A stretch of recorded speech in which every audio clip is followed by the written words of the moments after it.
இந்த நாளும் செய்திக்காக ஒரு வசனத்தை வாசிக்கலாம். உன்னத பாட்டின் புஸ்தகம் 6ஆம் அதிகாரம் அதிலே 13ஆம் வசனத்தை வாசிக்கலாம். திரும்பி வா சூலமித்தியே, நாங்கள் உன்னை பார்க்கும்படி திரும்பி வா சூலமித்தியில் நீங்கள் என்னத்தை பார்க்கிறீர்கள்? அவள் 2 சேனையின் கூட்டத்துக்கு சமமானவள் என்று சொல்லி இங்கே வாசிக்கிறோம். ஹல்லேலூயா. அப்படியே ஒரு விசை கண்களை மூடி இந்த வார்த்தையில் மூலமாய் தேவன் காரியங்களை விளங்க பண்ணும்படியாய் ஜெபிக்கலாம். நேசிக்கிற நல்ல பிதாவே, இந்த வார்த்தையை தந்ததுக்காய் நன்றி செலுத்துகிறோம். கர்த்தாவே, சத்தியத்தை எங்களுக்கு விளங்க பண்ணுவீராக. ஆவியானவர் பேசுவீராக, கிரியை செய்வீராக, உணர்த்துவீராக. இயேசு மூலம் ஜெபிக்கிறோம் நல்லது பிதாவே. ஹல்லேலூயா. திரும்பி வா சூலமித்தியே, நாங்கள் உன்னை பார்க்கும்படி திரும்பி வா என்று சொன்ன பொழுது அவளிடத்தில் என்னத்தை பார்க்கிறீர்கள்? அவள் 2 சேனை கூட்டத்துக்கு சமமானவள் என்று சொல்லி எழுதப்பட்டிருக்கிற உன்னத பாட்டின் புஸ்தகம் வேதத்திலே மிகவும் ஒரு அற்புதமான ஒரு புஸ்தகமாக இருக்கிறது. ஒரு தேவனுக்கும், மகத்துவமான ஒரு தேவனுக்கும், இந்த மணவாட்டியாகிய சபைக்கும் இருக்கிறதான அந்த உறவை வெளிப்படுத்துகிறதான புஸ்தகமாக இருக்கிறது. இந்த புஸ்தகத்திற்கு அதற்கு தான் இந்த பெயருக்கு சொல்லப்பட்டிருக்கிறது. உன்னத பாட்டின் புஸ்தகம், உன்னதமான பாட்டு என்று சொல்லி எழுதப்பட்டிருக்கிறது. இது உன்னதமான காரியங்களை இங்கே எழுதியிருக்கிறபடினாலே இது உன்னத பாட்டின் புஸ்தகம் என்று சொல்லி எழுதப்பட்டிருக்கிறது. இந்த மணவாட்டியாகிய சபைக்கும் தேவனுக்கும் இருக்கிறதான இந்த உறவை வெளிப்படுத்துகிறதான இந்த காரியமாக இருக்கிறது. இந்த காரியத்தை குறித்து நாம் வாசிப்போம் என்று சொன்னால், இந்த புஸ்தகத்தினுடைய கதை சுருக்கத்தை நாம் பார்ப்போம் என்று சொன்னால், சூனேம் என்கிறதான ஒரு கிராமத்திலே ஒரு ஸ்திரீ, ஒரு கன்னிகை தன்னுடைய நேசருக்காய் காத்து கொண்டிருக்கிறதை இங்கே நாம் வாசிக்க முடியும். அப்படி இருக்கிறதான சூழ்நிலையிலே நேசரை சந்திக்க கூடாதபடிக்கு இவருடைய சகோதரர்கள் என்ன பண்றாங்கன்னா, அவரை ஒதுக்கி அவரை திராட்சை தோட்டத்திற்கு அனுப்பிவிட்டார்கள் என்று சொல்லி வாசிக்க முடியும். பின்நாட்களிலே சூலமித்தி நேசரை தேடிக்கொண்டிருக்கும் பொழுது இவள் சாலமோனினால் எருசலேமுக்கு கொண்டு போகப்பட்டாள் என்று சொல்லி இந்த 6ஆம் அதிகாரத்திலே வாசிக்க முடியும். இந்த 6ஆம் அதிகாரத்திலே கொண்டு போகப்பட்டவள் இந்த சூலமித்தியை குறித்து இந்த சாலமோன் தன்னுடைய மறுமனையாட்டிகளுக்கும் மற்ற கன்னிகைகளுக்கும் சொல்லும் பொழுது அந்த 8ஆம் வசனத்திலிருந்து வாசிங்க. 6ஆம் அதிகாரம் 8ஆம் வசனம். ராஜஸ்திரீகள் 60 பேரும் மறுமனையாட்டிகள் 80 பேரும் உண்டு. கன்னியருக்கு தொகை இல்லை. என் புறாவோ என் உத்தமியோ ஒருத்தியே. அவள் தன் தாய்க்கு ஒரே பிள்ளை. அவள் தன்னை பெற்றவளுக்கு அருமையானவள். குமாரத்திகள் அவளை கண்டு அவளை வாழ்த்தினார்கள்.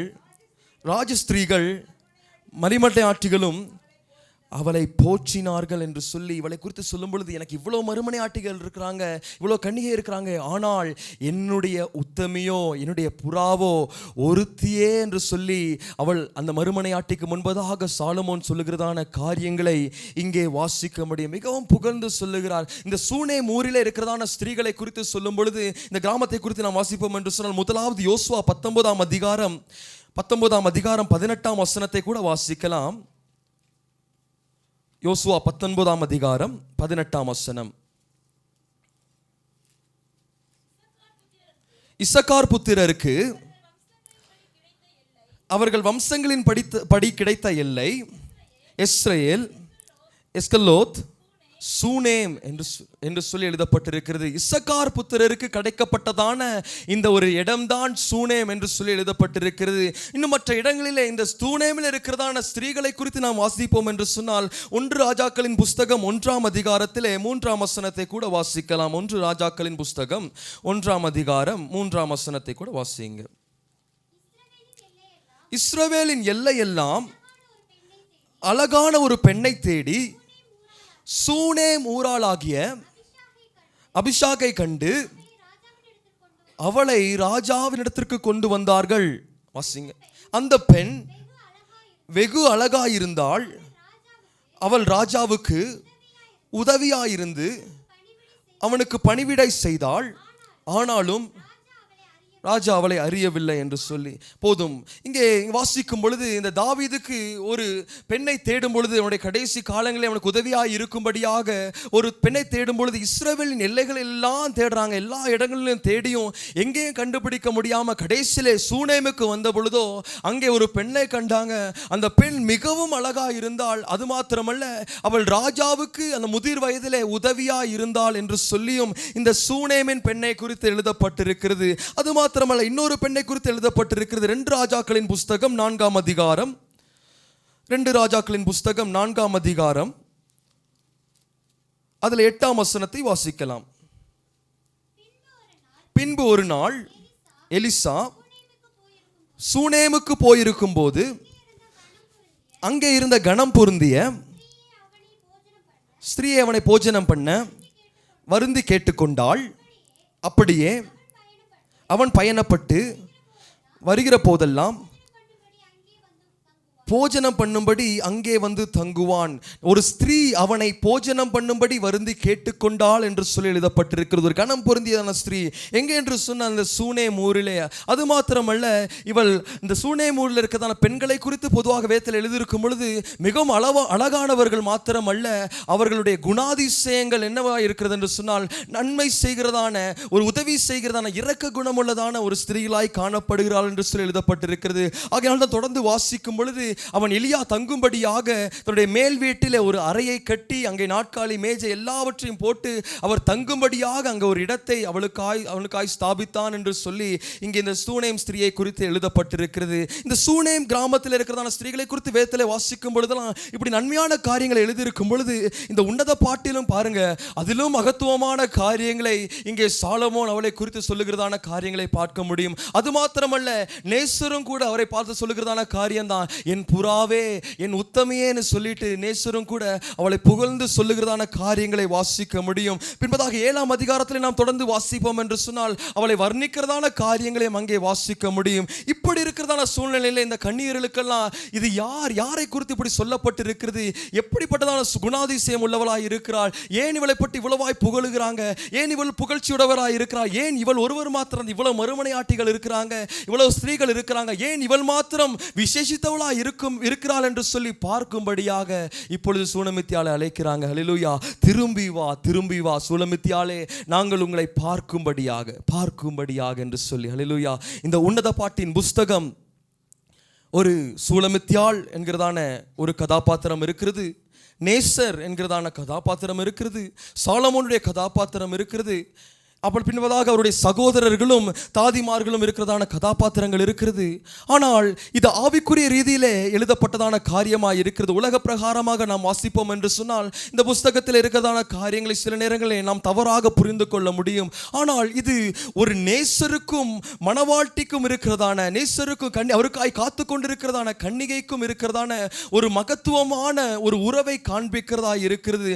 நாமும் கூட இந்த சூலமித்தியாளை போல ஒரு மணவாளனுடைய நாள் வரப்போகிறது, ஆட்டுக்குட்டியானுடைய கல்யாண நாள் வரப்போகிறது என்று சொல்லி நாம் வெளிப்படுத்தலை வாசிக்கிறோம்.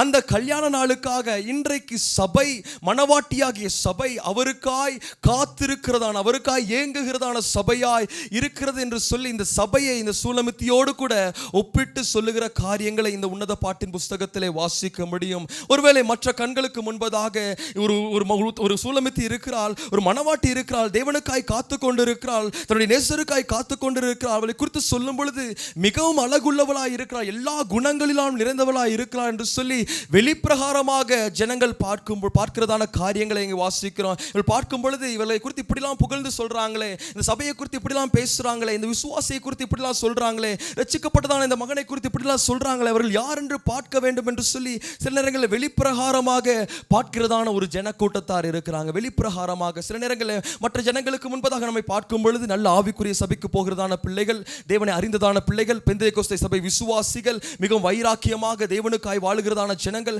மிகவும் விசுவாசத்திலே வாழ்கிறதான ஜனங்கள் என்று சொல்லி புறம்பான காரியங்களை பார்த்து அவர்கள் ஆச்சரியப்படுகிறதான காரியங்களை இங்கே வாசிக்க முடியும். இதை பார்க்கும்படியாகத்தான் அந்த வசனத்தை பார்க்கும் பொழுது 2 பகுதியாக பிரிந்திருக்கும். இதை பார்க்கும்படியாக இந்த கன்னியர்கள் என்ன சொல்றாங்கன்னா, எங்களை காட்டிலும் மேலானவர்கள் என்று சொல்லுறாங்களே, எங்களை காட்டிலும் விசேஷித்தமானவர்கள் என்று சொல்லுகிறார், இந்த உலகத்தில் இருக்கிறதான மற்ற ஜனங்களை காட்டிலும் விசேஷித்தவர்கள் என்று சொல்லுகிறார்களே, யார் என்று சொல்லி நான் பார்க்க வேண்டும் என்று என்று சொல்லி இந்த ஸ்திரீகள் மிகவும் ஆவலோடு கூட அவளை எதிர்பார்க்கிறதான காரியங்கள் தான் இங்கே எழுதப்பட்டிருக்கிறது. ஹல்லேலூயா. அதற்கு பின்பதாக சாலமோன் சொல்லுகிறதான காரியம் தான், நீங்கள் சூலமித்தியிலே எதை பார்க்கிறீர்கள்? நீங்கள் புறமான காரியம், நல்ல காரியங்கள் இருக்கிறது, அழகான சபை, அழகான விசுவாசி, அழகான வாழ்க்கை இருக்கிறது, அழகாய் தேவனை ஆராதிக்கிறாங்க, அழகாய் வார்த்தைகளை கேட்கிறாங்க, அழகாய் வசனத்தை கேட்கிறாங்க. ஆனால் நான் காண்பதோ 2 சேனைகள். ஹல்லேலூயா. 2 சேனையின் கூட்டத்துக்கு சமமானவள். ஹல்லேலூயா. வெளியான காரியங்கள் நிறைய இருக்கிறது, மகிமையான காரியங்கள் நிறைய இருக்கிறது. ஆனால் அவளை பார்க்கும் பொழுது 2 சேனையின் கூட்டத்திற்கு அவள் ஒப்பாய் இருக்கிறார் என்று எழுதப்பட்டிருக்கிறது. ஒரு மனுஷி, ஒரு சபை, ஒரு ஆத்துமா 2 சேனைக்கு ஒப்பாய் இருக்கிறது, 2 சேனைக்கு ஈடாய் இருக்கிறது, 2 சேனை என்று குறிப்பிடப்பட்டிருக்கிறது. இந்த காரியத்தை குறித்து இந்த இதில் நாம் வாசிப்போம் என்று சொன்ன யாக்கோபு தன்னுடைய பிரயாணத்திலே அவன் லாபானை விட்டு அவன் கடந்து வரும் பொழுது பாருங்க, அவன் ஏசாவை சந்திப்பதற்காக வரும் பொழுது அவன் தூதர்களை பார்க்கிறான் என்று சொல்லி எழுதப்பட்டிருக்கிறது. நாம் ஆதியாகமம் 32ஆம் அதிகாரம் அதில் 1ஆம் வசனத்திலிருந்து வாசிங்க. யாக்கோபு பிரயாணம் பண்ணுகையில் தேவதூதர்கள் அவனை சந்தித்தார்கள். யாக்கோபு அவர்களை கண்டபோது இது தேவனுடைய சேனை என்று சொல்லி அந்த ஸ்தலத்திற்கு மக்னாயும் என்று பெயரிட்டான் என்று சொல்லி எழுதப்பட்டிருக்கிறது. யாக்கோபு திரும்பி வரும் பொழுது தேவதூதர்களை சந்தித்தான் என்று சொல்லி எழுதப்பட்டிருக்கிறது. தேவதூதர்கள் என்று குறிப்பிடப்பட்டிருக்கிறது. ஒரு சேனை என்று சொல்லி அல்ல, 1 2 எத்தனை பேர் இருந்திருப்பார்களோ யாக்கோபு அறிவான். ஆனால் அவர்களை கண்ட பொழுது அவன் சேனையை கண்டான், தேவனுடைய சேனையை கண்டான் என்று சொல்லி எழுதப்பட்டிருக்கிறது. ஆகையினாலே மக்னாயும் என்று சொல்லி அந்த இடத்திற்கு பெயரிட்டான் என்று சொல்லி எழுதப்பட்டிருக்கிறது. மக்னாயும் என்றால் அர்த்தம் என்னவென்று சொன்னால் தேவனுடைய சேனை என்று சொல்லி எழுதப்பட்டிருக்கிறது, தேவனுடைய சேனை. ஆனால் இங்கே சூலமித்தியை பார்க்கும் பொழுது ஒரு சேனை அல்ல, 2 சேனையை பார்க்கிறேன், 2 சேனைக்கு சமமானவர் என்று சொல்லி எழுதப்பட்டிருக்கிறது. யாக்கோபு பார்க்கும் பொழுது, தேவதூதர்களை பார்க்கும் பொழுது ஒரு சேனையை பார்த்தால், தேவனுடைய சேனையை மாத்திரம் பார்த்தால். ஆனால் இங்கே சாலமோன் பார்க்கும் பொழுதோ 2 சேனைக்கு ஒப்பாயிருக்கிறாள். இவள் அழகானவள் தான், நல்சாட்சி பெற்றவள் தான், புகழ்ச்சி பெற்றவள் தான், கீர்த்தி பெற்றதான சபைதான். ஆனால் சாலமோன் பார்க்கிறதான காரியம் இந்த வெளிப்பிரகாரத்தை தாண்டி, வெளிப்படையான விசுவாசத்தை தாண்டி, விசுவாசிகள் என்று நம்மை காண்பிக்கிறதான ஒவ்வொரு காரியங்களை தாண்டி இவர்களுக்குள்ளாக காண்கிறதான 2 சேனை இருக்கிறது, 2 சேனை இருக்கிறது என்று சொல்லி இங்கே சாலமோன் சொல்லுகிறதை வாசிக்க முடியும். ஹல்லேலூயா. எதற்காக 2 சேனை? இந்த 2 சேனை என்னவென்று சொல்லி இந்த நாளில் நாம் அறிந்து கொள்ள போகிறோம். இந்த 2 சேனை எதற்காக? சூலமித்தியாளுக்காக யுத்தம் செய்வதற்காகவா? அவளுக்காக போராடுவதற்காகவா? இல்லை, அவளோடு கூட போராடுகிறதான 2 சேனையா இருக்கிறதா என்று சொல்லி இந்த நாளில் தேவன் வெளிப்படுத்துவாராக. இந்த காரியங்களை குறித்து பவுல் மிக தெளிவாக சொல்லுகிறதை நம்மால் அறிந்து கொள்ள முடியும். பவுலை தேவன் அறிந்து கொண்டார், தெரிந்து கொண்டார். அவர் சொல்லும் பொழுது தாயின் கருவிலேனே முன்குறித்தீர் என்று சொல்லி பவுல் சாட்சி கொடுக்கிறார். இந்த நிலையில் ஒரு காலகட்டத்திலே இவன் தமஸ்குவுக்கு வந்ததான காரணம் என்னவென்று சொன்னால், அங்கே கிறிஸ்துவை ஏற்றுக்கொண்டு அவரை ஆராதிக்கிறதான எத்தனையோ ஜனங்கள் இருக்கிறாங்க. அவர்கள் தேவனை, இயேசு கிறிஸ்துவை தான் தேவன் என்று சொல்லி ஆராதிக்கிறதான எத்தனையோ யூதர்கள் இருக்கிறாங்க. அவர்களை சித்திரவதைப்படுத்தும்படியாக, அவர்களை துன்புறுத்தும்படியாகத்தான் அவன் கடந்து வந்தான். ஆனால் தேவனோ அவனை சந்தித்தார் என்று சொல்லி எழுதப்பட்டிருக்கிறது. சந்தித்தார் என்று சொல்லி எழுதப்பட்டிருக்கிறது. இந்த காலகட்டத்திலே தன்னுடைய முன் அனுபவங்களை குறித்து, தன்னுடைய வாழ்க்கையிலே அவன் பட்டு கொண்டிருக்கிறதான பிரச்சனைகளை குறித்து பவுல் சொல்லும் பொழுது நாம் வாசிப்போம் என்று சொன்னால் ரோமர் 7ஆம் அதிகாரம் அதில் 23ஆம் வசனத்தை வாசிங்க. ரோமர் 7ஆம் அதிகாரம். ஆகிலும் என் மனதின் பிரமாணத்திற்கு விரோதமாய் போராடுகிற வேறொரு பிரமாணத்தை என் அவயங்களில் இருக்க காண்கிறேன். அது என் அவயங்களில் உண்டாயிருக்கிறது. பாவ பிரமாணத்திற்கு என்னை சிறையாக்கி கொள்ளுகிறது என்று சொல்லி இங்கே இந்த நியாய பிரமாணத்தையும் பாவ பிரமாணத்தையும் குறித்ததான 2 காரியங்களை பவுல் சொல்லுகிறதை வாசிக்க முடியும். இந்த காரியங்களை சொல்லுகிறார், எனக்குள்ளாக இருக்கிறதான நன்மையான காரியங்களை நான் செய்யாதபடிக்கு, நான் விரும்புகிறதான காரியங்களை செய்யாதபடிக்கு என்னுடைய மனதின் பிரமாணங்களுக்கு விரோதமாய் போராடுகிற இன்னொரு பிரமாணம் இருக்கிறது என்று சொல்லி 2 காரியங்களை குறித்ததான காரியங்களை இங்கே பேசுகிறதை வாசிக்க முடியும். அதற்கு முன்பதாக 18ஆம் வசனத்தில் நாம் வாசிப்போம் என்று சொன்னால் வாசிங்க 18. அது எப்படி எனில், என்னிடத்தில் அதாவது என் மாமிசத்தில் மண்மை வாசமாய் இருக்கிறதில்லை என்று நான் அறிந்திருக்கிறேன். நன்மை செய்ய வேண்டும் என்கிற விருப்பம் என்னிடத்தில் இருக்கிறது, நன்மை செய்வதோ என்னிடத்தில் இல்லை. இதுதான் இன்னைக்கு இந்த சபையுடைய நிலைமையாக இருக்குது. அநேக சபைகளுடைய இந்த மனவாட்டியாகிய சபையுடைய நிலைமை இதுவாக தான் இருக்கிறது. வெளிப்பிரகாரமாக நல்ல விசுவாசிகள், நல்ல ஆராதிக்கிறதான ஜனங்கள் தான். ஆனால் இந்த சபையுடைய விசுவாசத்தை குறித்து, இந்த காரியங்களை குறித்து பார்க்கும் பொழுது 2 காரியங்களுக்குள்ளாய் அடிக்கப்படுகிறதான காரியமாய் காணப்படுகிறது. 2 சேனைகள் போராடுகிறதான அனுபவத்தை தான் இங்கே குறிக்கிறார். எல்லா மனுஷனுக்கும் உள்ளாக ஒரு பெரிய வாஞ்சை இருக்கும். என்னுடைய வாழ்க்கையில் எந்த ஒரு மனுஷனும் நான் தீமையான காரியங்களை செய்ய வேண்டும் என்று சொல்லி விரும்புவது கிடையாது. எந்த ஒரு மனுஷனும் பாவம் செய்ய வேண்டும் என்று சொல்லி விரும்புவது கிடையாது. என்ற ஒரு மனுஷன் மற்றவருக்கு விரோதமாக நான் காரியங்களை செய்ய வேண்டும் என்று சொல்லி விரும்புவது கிடையாது. நம்முடைய வாழ்க்கையில நாம் நினைத்து பார்க்கும் பொழுது நம்முடைய வாழ்க்கையில் சில நேரங்களில் சிந்திக்கிறதான காரியங்கள், நான் அந்த மனுஷனை நான் இப்படியாக துன்பப்படுத்த வேண்டும், இப்படியாக கஷ்டப்படுத்த வேண்டும் என்று சொல்லி ஒரு மனுஷனும் தானாக இப்படியான காரியங்களை செய்ய வேண்டும் என்று சொல்லி எந்த ஒரு மனுஷனும் விரும்புவது கிடையாது. எல்லா மனுஷனும் நன்மை செய்ய வேண்டும் என்று சொல்லி தான் விரும்புகிறார். பவுலும் கூட சொல்லும் பொழுது, நன்மை செய்கிறதான விருப்பம் எனக்கு இருக்கிறது, ஆனால் அதற்கு விரோதமாக போராடுகிறதான காரியம் ஒன்று இருக்கிறது. அல்லேலூயா. என்னுடைய வாழ்க்கையில நன்மை செய்ய வேண்டும், பாவம் செய்யக்கூடாது, தீமையான காரியங்களை செய்யக்கூடாது என்கிறதான விருப்பம் இருக்கிறது. ஆனால் அதற்கு விரோதமாக நான் நன்மை செய்ய வேண்டும் என்கிற விருப்பம் என்னிடத்தில் இருக்கிறது. நன்மை செய்வதோ என்னிடத்திலே இல்லை என்று சொல்லி பவுல் இங்கே சொல்லுகிறதை வாசிக்க முடியும். ஏன் நன்மை செய்யவில்லை, முடியவில்லை? ஒரு மனுஷனுக்குள்ளாக அந்த உணர்வு இருந்தாலும் ஏன் செய்ய முடியவில்லை என்று சொன்னால் 2 காரியம் ஒரு மனுஷனோடு கூட போராடுகிறதா இருக்கிறது. ஒன்று, இந்த நியாயப்பிரமாணத்தை நிறைவேற்றாதபடிக்கு இன்னொரு பிரமாணம் போராடுகிறது என்று பவுல் சொல்லுகிறார். இந்த காரியங்களை சொல்லுவதற்கு முன்பதாக நீங்கள் 15ஆம் வசனத்திலிருந்து வாசிக்கலாம், 14ஆம் வசனத்திலிருந்து வாசிக்கலாம். மேலும் நமக்கு தெரிந்திருக்கிறபடி நியாயப்பிரமாணம் ஆவிக்குரியதா இருக்கிறது, நானோ பாவத்திற்கு கீழாக விற்கப்பட்டு மாம்சத்துக்குரியவர்களாக இருக்கிறேன். எப்படி எனில், நான் செய்கிறது எனக்கே சம்மதி இல்லை, நான் விரும்புகிறதை செய்யாமல் நான் வெறுக்கிறதே செய்கிறேன் என்று சொல்லி இங்கே பவுல் தன்னுடைய வாழ்க்கையை குறித்து சொல்லும் பொழுது சொல்றார் பாருங்க. நான் விரும்புகிறதை செய்யலை, எனக்குள்ள நன்மை செய்ய வேண்டும் என்று சொல்லி தான் விருப்பம் இருக்கிறது, நன்மையான காரியங்களை செய்ய வேண்டும் என்று சொல்லி தான் விருப்பம் இருக்கிறது, பாவம் செய்யாமல் வாழணும் தான் விருப்பம் இருக்கிறது, தீமையான காரியங்களை செய்யக்கூடாதுன்னு விருப்பம் இருக்கிறது. சில நேரங்களில் சிலர் இடத்துல போயிட்டு இந்த தீமையான காரியங்களை செய்கிறீங்களே, இதெல்லாம் விட்டு விடலாமேன்னு சொல்லும் பொழுது அவங்க சொல்றதான காரியம் தான், பாஸ்டர் எனக்கு அதெல்லாம் வாஞ்சி இருக்குது, பாஸ்டர் எனக்கு ஊழியம் செய்யணும்னு ஆர்வம் இருக்குது, எனக்கு பாட்டு பாடணும் வாஞ்சி இருக்குது, ஜெபிக்கணும்னு வாஞ்சி இருக்குது, ஆனால் ஏதோ ஒன்றினை தடுத்து கொண்டு இருக்கிறதே என்று சொல்லி அநேகர் சொல்லுகிறதான காரியம் தான். எல்லா மனுஷருக்குள்ளும் தேவனுக்காய் எதையாக செய்ய வேண்டும், தேவனுக்காய் ஓட வேண்டும், நான் பாவம் செய்யக்கூடாது, நன்மையான காரியங்களை செய்ய வேண்டும் என்று சொல்லி விருப்பம் இருக்கிறது. ஆனால் நான் விரும்புகிறதை செய்யாமல் நான் வெறுக்கிறதையே செய்கிறேன். ஏனென்று சொன்னால் பாருங்க, ஆவிக்குரியதாய் இருப்பதற்கு நான் கீழ்ப்படியாம நான் மாம்சத்திற்கு கீழ்ப்படுகிறதுனாலே அப்படியாய் நான் செய்து வருகிறேன் என்று சொல்லி எழுதப்பட்டிருக்கிறது. 2 காரியங்கள் ஒரு மனுஷனுக்கு விரோதமாய் போராடி கொண்டிருக்கிறது. 2 காரியங்கள். இந்த 2 சேனை, சூலமித்தியாளை பார்க்கும் பொழுது ஸ்திரீகள் எல்லாம் அவள் அழகானவள், அவள் குணசாலி என்று சொல்லி புகழும் பொழுது 2 சேனை அவளோடு கூட போராடி கொண்டிருக்கிறது. இந்த 2 சேனை குறித்து பவுல் சொல்லும் பொழுது, ஒன்று ஆவி, இன்னொன்று மாம்சம் ஒரு மனுஷனுக்கு விரோதமாய் போராடி கொண்டிருக்கிறது. ஒரு மனுஷனுக்கு நன்மை செய்ய வேண்டும் என்று சொல்லி வாஞ்சை இருந்தாலும் அவனை செய்யக்கூடாதபடிக்கு போராடுகிறதான ஒரு மாம்சம் இருக்கிறது, செய்ய வேண்டும் என்று சொல்லி உணர்த்துகிறதான ஒரு ஆவியானவர் இருக்கிறார் என்பதை இந்த நாளை அறிந்து கொள்ள முடியும். 2 காரியங்கள், 2 சேனை என்று சொல்லும் பொழுது எல்லா மனுஷருக்குள்ளாகத்தான், எல்லா மனுஷரும் நான் பாவி அல்ல, நான் பாவம் செய்ய வேண்டும் என்று சொல்லி எந்த மனுஷரும் விரும்பவில்லை. ஆனால் நான் விரும்பாத காரியங்களை, நான் விரும்புகிறதான காரியங்களை செய்யக்கூடாதபடிக்கு எனக்காய் போராடுகிறதான ஒரு சேனை இருக்கிறது. அதை எனக்கு உணர்த்துகிறதான ஆவியின் சேனையும் ஒன்று இருக்கிறது. இதை குறித்து இன்னும் தெளிவாக அவர் சொல்லும் பொழுது கலாத்தியர் 5ஆம் அதிகாரம் 17ஆம் வசனத்தை வாசிக்கலாம். கலாத்தியர் 5ஆம் அதிகாரம், கலாத்தியர் 5ஆம் அதிகாரம் 17ஆம் வசனம். ஆகையால்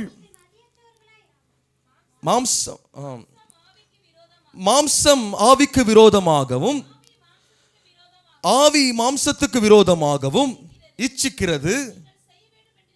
நீங்கள் செய்ய வேண்டும் என்றிருக்கிறவைகளை செய்யாதபடிக்கு இவைகள் ஒன்றுக்கு ஒன்று விரோதமாய் இருக்கிறது என்று சொல்லி எழுதப்பட்டிருக்கிறது. இந்த காரியங்களை குறித்து தெளிவாக சொல்லும் பொழுது 2 காரியங்கள் ஒரு ஆவிக்குரிய மனுஷனுடைய வாழ்க்கையில போராடி கொண்டிருக்கிறது.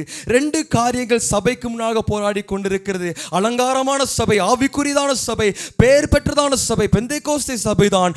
ஆனாலும் 2 காரியங்கள் இன்னும் வாழ்க்கையிலும் சபையிலும் எல்லாவற்றிலும் போராடி கொண்டிருக்கிறது. ஒன்று மாம்சம். அல்லேலூயா. மாம்சம் ஆவிக்கு விரோதமாகவும் ஆவி மாம்சத்துக்கு விரோதமாக இச்சிக்கிறது. நீங்கள் செய்ய வேண்டும் என்று சொல்லி விரும்புகிறதான நன்மையான காரியங்களும், நான் மாற்ற வேண்டும் என்று சொல்லி விடுகிறதான காரியங்களும், நான் விட்டு விட வேண்டும் என்கிறதான பாவங்களையும் குறித்து எனக்கு அப்படிப்பட்டதான விருப்பங்கள் இருக்கிறது. ஆனால் அந்த விருப்பத்தை நான் நிறைவேற்றாதபடிக்கு பாருங்க, ஒன்றுக்கு ஒன்று விரோதமாய் போராடுகிறது என்று சொல்லி எழுதப்பட்டிருக்கிறது. இந்த சூலமித்தியாலை பார்த்து நான் 2 சேனையை காண்கிறேன் என்று சொல்லும் பொழுது, இவள் நேசரை அறிந்தவள், நேசருடைய அன்பை அறிந்தவள், நேசரால் ஏற்றுக்கொள்ளப்பட்ட மற்றவர்களால் ஒதுக்கப்பட்ட பொழுது நேசரால் ஏற்றுக்கொள்ளப்பட்டவர். ஆனால் இந்த நேசரை அடைவதற்கு முன்பதாக பாருங்க, அவள் நேசரை இழந்து போனாள். இப்பொழுது எருசலேமில் இருக்கிறார். சூனேமில் இருந்தா நேசர் தேடி வந்த பொழுது இப்பொழுது எருசலேமில் இருக்கிறார். காரணம் என்னவென்று சொன்னால் பாருங்க, நம்ம 2ஆம் அதிகாரத்திலே வாசிக்கும் பொழுது அந்த உன்னத பாட்டின் புஸ்தகத்திலே நேசர் அவளை தேடி வருகிறாள். அவளை நோக்கி கூப்பிடுறாள், என் புறாவே, என் உத்தமியே, நீ கதவை திறன்னு சொல்லிட்டு நேசர் அவளை நோக்கி கூப்பிடுகிறதான காரியம்தான். வாஞ்சை இருக்கிறது, என் நேசரை காண வேண்டும், என் நேசரை பார்க்க வேண்டும், என் நேசரை தரிசிக்க வேண்டும் என்று சொல்லி வாஞ்சை இருக்கிறது. ஆனால் மாம்சமோ அதற்கு விட்டு கொடுக்கவில்லை. அல்லேலூயா. மாம்ச பலவீனமோ அழுத்துகிறதா இருக்கிறது. மாம்ச பலவீனமோ, நான் படுத்து விட்டேனே, நான் வஸ்திரங்களை மாற்றி விட்டேனே, நான் எல்லாவற்றையும் மாற்றி விட்டேனே, நான் எப்படி எழுந்து வந்து நான் கதவை திறப்பது, எப்படி நான் நேசரை பார்ப்பது என்று சொல்லிட்டு ஒரு தயக்கத்தினாலே, மாம்ச பலவீனத்தினாலே குத்தப்பட்டு மாம்சத்திற்கு ஒப்பு கொடுத்து அவள் அப்படியே இருந்தபடினாலே பாருங்க, அவள் கடைசியில் வந்து கதவை திறந்து பார்க்கும் பொழுது இப்பொழுது நேசர் இல்லை, நேசர் போய்விட்டார் என்று சொல்லி நாம் அதிலே வாசித்து அறிந்து கொள்ள முடியும். காரணம் என்னவென்று சொன்னால், விருப்பம் இருக்கிறது தான், செய்ய வேண்டும் என்று சொல்லி விருப்பம் இருக்கிறது தான், தேவனுக்காய் பரிசுத்தமாய் வாழ வேண்டும் என்று சொல்லி விருப்பம் இருக்கிறது, தேவனுக்காய் அநேக காரியங்களை விட்டுவிட வேண்டும் என்று சொல்லி விருப்பம் இருக்கிறது. எது சரி எது தவறு என்று சொல்லி நாம் அறிந்திருக்கிறோம். பாவ காரியங்களை விட்டுவிட வேண்டும் என்று சொல்லி விருப்பம் இருக்கிறது. ஆனால் 2 சேனை நமக்கு விரோதமாய் போராடி கொண்டிருக்கிறது. 2 சேனை ஒன்றோடு ஒன்று போராடி கொண்டிருக்கிறது. இந்த மாம்சத்திற்கு நம்மை அர்ப்பணிக்கும்படியாய் போராடி கொண்டிருக்கிறது. ஆவியானவர் அவருக்கு அர்ப்பணிக்கும்படியாய் போராடி கொண்டிருக்கிறார். இந்த 2 சேனை என்று சொல்லும் பொழுது 2 காரியமும் நமக்காய் போராடி கொண்டிருக்கிறது என்பதை இங்கே வாசித்து அறிந்து கொள்ள முடியும். இந்த சூலமித்தியாலை பார்த்து சொல்லும் பொழுது இவளுக்கு விருப்பம் இருக்கிறதா, ஆனால் இவள் இப்பொழுது நேசரை இழந்து போனதற்கான காரணம் என்னவென்று சொன்னால், இவள் மாம்சத்திற்கு ஒப்பு கொடுத்தபடினாலே, மாம்ச பலவீனங்களுக்கு தன்னை அர்ப்பணித்தபடினாலே, இந்த ஒரு சேனைக்கு தன்னை அர்ப்பணித்தபடினாலே இப்பொழுது நேசர் போய்விட்டார். இன்னும் நேசரை எதிர்பார்த்து காத்து கொண்டிருக்கிறார் என்று சொல்லி இந்த 2 சேனையும், நேசரும் அவர் மேலே பிரியமாய் இருக்கிறார், நேசரை தேடிக்கொண்டிருக்கிறார் என்று சொல்லி இந்த 2 காரியங்களையும் 2 சேனை என்று சொல்லி இங்கே சாலமோன் சொல்லுகிறதை இங்கே வாசிக்க முடியும். இந்த காரியங்களை குறித்து பாருங்க, இன்னும் அதிகமாக நாம் வாசிப்போம் என்று சொன்னால், அந்த கலாத்தியரின் புஸ்தகம் அந்த 17ஆம் வசனத்தில் நீங்க மீண்டுமாய் வாசிங்க.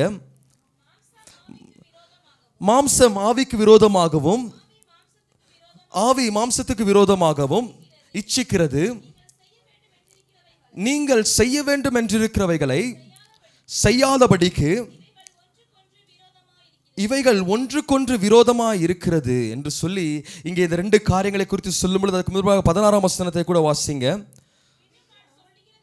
பின்னும் நான் சொல்லுகிறது என்னவென்றால், ஆவிக்கேற்றபடி நடந்து கொள்ளுங்கள், அப்பொழுது மாம்ச இச்சையை நிறைவேற்றாதிருப்பீர்கள். ஆகையினாலே இந்த 2 காரியங்களை நடந்து கொண்டிருக்கும் பொழுது, 2 சேனைகள் எனக்கு விரோதமாய் போராடி கொண்டிருக்கும் பொழுது, ஒன்றோடொன்று போராடி கொண்டிருக்கும் பொழுது, நீங்கள் எதை தேர்ந்தெடுக்க வேண்டும் என்று சொன்னால், இந்த சூனமித்தியாலை போல தன்னுடைய மாம்சத்தை தேர்ந்தெடுத்து என்னுடைய பலவீனங்களை, நான் இருக்கிறதான சூழ்நிலைகளை, என்னுடைய பலவீனங்களை குறித்து நான் அதை மாத்திரம் சொல்லிக்கொண்டு இந்த மாம்ச பலவீனத்தினாலே இன்னும் தேவனுக்கு விரோதமாய் நான் காரியங்களை செய்து கொண்டு இருக்காம, நான் தேவனோடு கூட ஒப்புராகும்படி ஆவியானவருக்கு நாம் கீழ்ப்படிய வேண்டும் என்று சொல்லி இங்கே கட்டளை கொடுக்கப்பட்டிருக்கிறது. இங்கே அவர் சொல்லுகிறதான காரியம், 2 ஒன்றொன்றாய் போராடி கொண்டிருக்கிறது, 2 சேனை இருக்கிறது.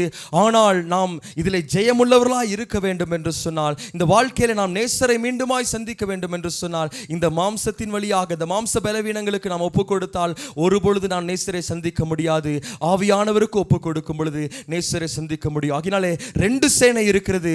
ஒன்றை பற்றி கொண்டு ஒன்றை விட்டுவிட வேண்டும். ஒன்று சரியான ஒன்று என்று சொல்லும் பொழுது நீங்கள் ஆவியை பற்றி கொள்ள வேண்டும் என்று சொல்லி இங்கே கலாத்தியருக்கு அவர் எழுதுகிறதை வாசிக்க முடியும். இதை குறித்து யாக்கோபு நிருபக்காரன் சொல்லும் பொழுது, யாக்கோபு அதிலே 4ஆம் அதிகாரம் 1ஆம் வசனத்திலிருந்து வாசிங்க. உங்களுக்குள்ள யுத்தங்களும் சண்டைகளும் எதினாலே வருகிறது?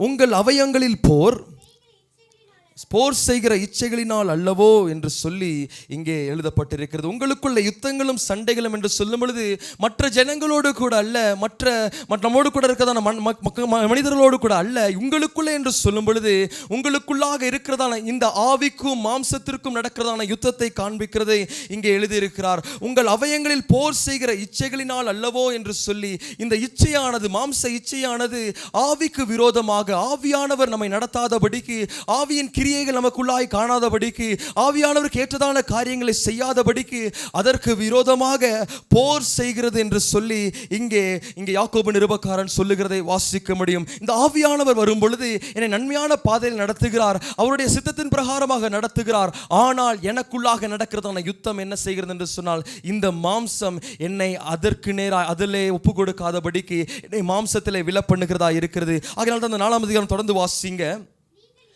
நீங்கள் இச்சித்தும் உங்களுக்கு கிடைக்கவில்லை, நீங்கள் கொலை செய்தும் பொறாமையுள்ளவர்களாய் இருந்தும் அடையக்கூடாமல் போகிறீர்கள்.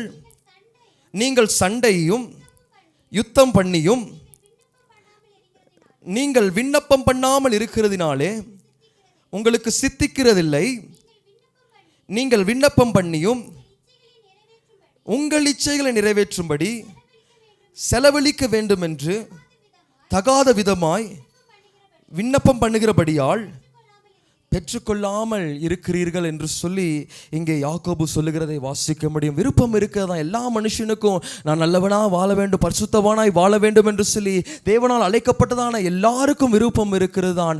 ஆனால் இந்த ஜனங்கள் எதிலே விழுந்து போகிறாங்க என்று சொன்னால், இந்த மாம்ச இச்சையினாலே விழுந்து போகிறாங்க. அநேக செய்கிறதான காரியம், அவங்கள் விண்ணப்பமும் எதுவாக இருக்கிறது என்று சொல்லும் பொழுது, ஆவியானவர் என்னுடைய வாழ்க்கையில் என்ன தீர்மானம் வைத்திருக்கிறார், ஆவியானவர் என்னை எதற்கு நேராக நடத்துகிறார் என்று சொல்லி அதை நாம் யோசிக்காம, அதை நாம் சிந்திக்காம, ரெண்டும் வெவ்வேறு பாதையாய் இருக்கிறது. மாம்சம் பாதை அல்ல, ஆவியானவர் சிந்திக்கிறதான விதம் அது வேறு விதமாய் இருக்கிறது. உன்னுடைய வழிகள் என்னுடைய வழிகள் அல்ல என்று சொன்னதான தேவன், அவர் நாம் நினைப்பதற்காக இந்த மாம்சம் தெரிவிக்கிறதான வழிகளை அல்ல, அதற்கு நேர் எதிர்மறையான வழிகளிலே தேவன் நம்மை நடத்தி செல்கிறதான தேவனாய் இருக்கிறார். ஆனால் சில நேரங்களிலே நாம் நன்மை செய்ய வேண்டும் என்று சொல்லி விரும்பினாலும், நாம் விண்ணப்பம் பண்ணினாலும், சில நேரங்களில் நாம் பார்க்கும் பொழுது மாம்சத்தின் பாதை மிகவும் எளிதாக இருக்கிறபடினாலே, மாம்சத்தின் காரியங்கள் மிகவும் எளிதாக இருக்கிறபடினாலே, மாம்சத்தின் கிரியைகள் மிகவும் எளிதாய் நம்மால் நிறைவேற்ற முடிகிறபடினாலே பாருங்க, மாம்சத்திற்கு அடிபணிந்து போகிறோம். அது மாத்திரமல்ல, இந்த இச்சைகள் நிறைவேறும்படியாக எனக்கு என்ன வேண்டும், எதற்காக நான் விண்ணப்பம் பண்றேன், எதற்காக ஜெபம் பண்றேன், எனக்கு என்ன வேண்டும் என்று சொல்லி என்னுடைய மாம்சத்தின் தேவையை நிறைவேற்றும்படியாக நான் விண்ணப்பம் பண்ணுகிறபடினாலே எனக்குள்ளாக என்ன நடக்கிறது என்று சொன்னால், நான் தேடுகிறதான காரியம், தேவன் எனக்கு நியமித்திருக்கிறதான காரியம் அது நிறைவேறாமல் போகிறது என்று சொல்லி யாக்கோபு நிருபக்காரன் சொல்லிக் கொண்டிருக்கிறார். ஒன்றோடு ஒன்று யுத்தம் பண்ணி கொண்டிருக்கிறது. ஒன்று நம்மை ஆவிக்குரிய பாதையில் நடத்தும்படியாக, ஒன்று நம்மை மாம்சத்தின் பாதையிலே நடத்தும்படியாக, ரெண்டும் ஒன்றோடு ஒன்று போராடி கொண்டிருக்கிறதா இருக்கிறது. இதிலே நாம் ரோமரிலே நாம் வாசிக்கும் பொழுது, அந்த ரோமர் 8ஆம் அதிகாரத்தில் ஒரு முறை கூட வாசிக்கலாம். ரோமர் 8ஆம் அதிகாரம், ரோமர் 8ஆம் அதிகாரம் அதிலே 11ஆம் வசனத்தை வாசிங்க. அன்றியும் அல்ல 6ஆம் வசனத்தை வாசிங்க. மாம்ச சிந்தை மரணம், ஆவின் சிந்தையோ ஜீவனும் சமாதானமுமாம் என்று சொல்லி இங்கே எழுதப்பட்டிருக்கிறது. மாம்ச சிந்தை அப்படி என்று சொல்லும்பொழுது ரெண்டு காரியமும் போராடி கொண்டிருக்கிறது. ஒன்று நம்மை ஜீவனுக்கு கொண்டு செல்லும்படியாக, சமாதானத்திற்கு நேராய் கொண்டு செல்லும்படியாக, இந்த மாம்சம் மரணத்திற்கு நம்மை கொண்டு செல்லும்படியாக ரெண்டும் போராடி கொண்டிருக்கிறது. ஆகையினாலே நாம் விண்ணப்பம் பண்ணும் பொழுதும், நான் மாம்ச இச்சைக்காய் நான் விண்ணப்பம் பண்ணி கொண்டிருப்பேன் என்று சொன்னால், என்னுடைய சரீர காரியங்களுக்காக, நான் விரும்புகிறதான காரியங்களை நிறைவேற்றும்படியாக, இன்னும் நான் உலகத்திலே ஆசீர்வாதத்தை பெற்றுக் கொள்ளும்படியாக, உலகத்திலே நான் உயர்த்தப்படும்படியாக, அடையும்படியாக, உலகத்திலே நான் மகிமை அடையும்படியாக இந்த உலக காரியங்களுக்காய் நான் ஆயத்தப்பட்டு கொண்டிருப்பேன் என்று சொன்னால் நாம் உலகத்திலே விழுந்து போகிறதான ஜனங்களாக இருக்கிறோம். இந்த மாம்சத்தின் காரியங்களை நாம் நிறைவேற்றுகிறவர்கள் அந்த மாம்சத்தினாலே அழிவார்கள் என்று சொல்லி எழுதப்பட்டிருக்கிறது. மாம்சத்தின் வழி, மாம்சத்தின் சிந்தை அது மரணத்திற்கு நேராக கொண்டு செல்கிறதா இருக்கிறது. ஆவியின் சிந்தையோ நம்மை தேவனிடத்திலே கொண்டு செல்கிறதா இருக்கிறது என்று சொல்லி இங்கே நம்மால் வாசிக்க முடியும். ஆகையால் யாக்கோபு நிருபக்காரர் சொல்றார், ரெண்டும் உங்களோடு கூட போராடி கொண்டிருக்கிறது, ஆனால் நீங்களோ இந்த இச்சைகளை நிறைவேற்றும்படியாக, மாம்ச இச்சைகளை நிறைவேற்றும்படியாக அதற்காய் விண்ணப்பம் செய்கிறீங்க. இந்த மாம்ச இச்சைகள் என்று சொல்லும் பொழுது நாம் மாம்சத்தினுடைய காரியங்களை குறித்து அந்த கலாத்தியரில் வாசிக்க முடியும். அந்த கலாத்தியரில் கூட நீங்கள் 5ஆம் அதிகாரத்தை திருப்பிக் கொள்ளுங்க. கலாத்தியர் 5ஆம் அதிகாரம் அதிலே நீங்கள் 19ஆம் வசனத்திலிருந்து வாசிங்க. மாம்சத்தின் கிரியைகள் வெளியரங்கமாய் இருக்கின்றன.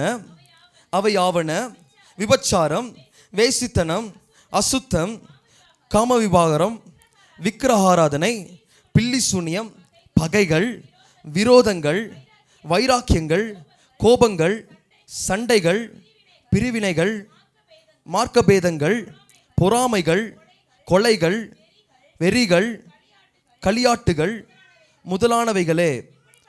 இப்படிப்பட்டவைகளை செய்கிறவர்கள் தேவனுடைய ராஜ்யத்தை சுதந்தரிப்பதில்லை என்று முன்னே நான் சொன்னது போல இப்பொழுதும் உங்களுக்கு சொல்லுகிறேன் என்று சொல்லி மீண்டுமாய் இந்த மாம்சத்தினுடைய கிரியைகளை குறித்து இங்கே பவுல் சொல்லுகிறதை வாசிக்க முடியும். இப்படிப்பட்டதான காரியங்களை துணிகரமாக செய்து கொண்டிருக்கிறோம். இப்படிப்பட்டதான காரியங்களை துணிகரமாக நிறைவேற்றி கொண்டிருக்கிறோம், துணிகரமாக செய்து கொண்டிருக்கிறோம். ஆனால் நாம் செய்கிறதான எல்லா காரியங்களுக்கும் நமக்கு ஒரு காரணம் இருக்கும். எல்லா காரியங்களுக்கும் நம்ம காரணம் சொல்வதற்கு எல்லாவற்றுக்கும் ஆயத்தமாய் நாம் காரணத்தை வைத்து கொண்டிருப்போம். ஆனால் இந்த மாம்சத்தின் கிரியை அது தேவனுக்கு விரோதமான காரியம் என்பதை நாம் உணர்ந்து கொள்ளுகிறது கிடையாது. இந்த மாம்சத்தின் காரியங்கள் அது தேவனுக்கு விரோதமான காரியம் என்று சொல்லி உணர்ந்து கொள்ளுகிறது கிடையாது. இந்த மாம்சத்தின் கிரியைகளை நீங்கள் நிறைவேற்றாமல் ஆவிக்குரிய காரியங்களை நீங்கள் நிறைவேற்ற வேண்டும் என்று சொல்லி தேவன் விரும்புகிறதை இங்கே வாசிக்க முடியும். அநேக நேரங்களில் உலகத்திற்காக, உலகத்தில் இருக்கிறதான காரியங்களுக்காக சில காரணங்களை கேட்கும் பொழுது, சில காரியங்களை ஆவிக்குரிய பிள்ளைகள் தங்களுடைய வாழ்க்கையில செய்யும் பொழுது, எதற்காக இப்படிப்பட்டதான காரியங்களை செய்றீங்க? நமக்கெல்லாம் தெரியும், வசனம் இப்படியா சொல்லுகிறது, வசனம் இதான் இதே பிரகாரமாக சொல்லுகிறது, வசனம் இப்படிதான் எனக்கு கற்றுக் கொடுக்கிறது. திருமண காரியங்களா இருந்தாலும் சரி, இவருடைய வாழ்க்கையிலே காரியங்களா இருந்தாலும் சரி, இன்றைக்கு நாம் கிறிஸ்தவர்களை குறித்து சொல்லப்பட்டு இருக்கும் என்று சொன்னால், இந்த கிறிஸ்தவர்களை குறித்து எழுதப்பட்டிருக்கிற காரியம் அவர்கள் சிறுபான்மையினர் என்று சொல்லி எழுதப்பட்டிருக்கிறது. கிட்டத்தட்ட 2% தான் கிறிஸ்தவர்கள் இருக்கிறார்கள் என்று சொல்லி எழுதப்பட்டிருக்கிறது.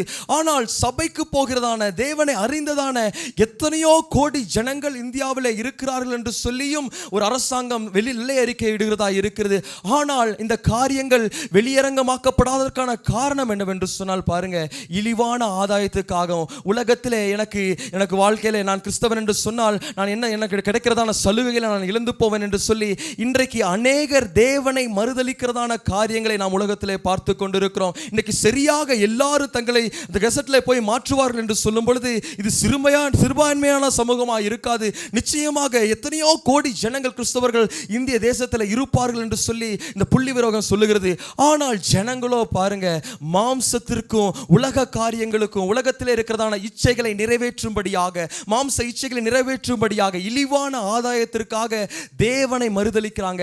ஆனால் எல்லாருக்கும் தெரியும், அல்லேலூயா, எல்லாருக்கும் தெரியும், தேவனை நான் மறுதலிக்கிறேன்னு சொல்லிட்டு எல்லாருக்குமே தெரியும். என்னுடைய வாழ்க்கையில நான் இன்னும் அந்த காரியங்களை செய்யாமல் இருப்பேன் என்று சொன்னால் நான் இன்னும் தேவனை மறுதலிப்பேன் என்று சொல்லி எல்லாருக்கும் தெரியும்.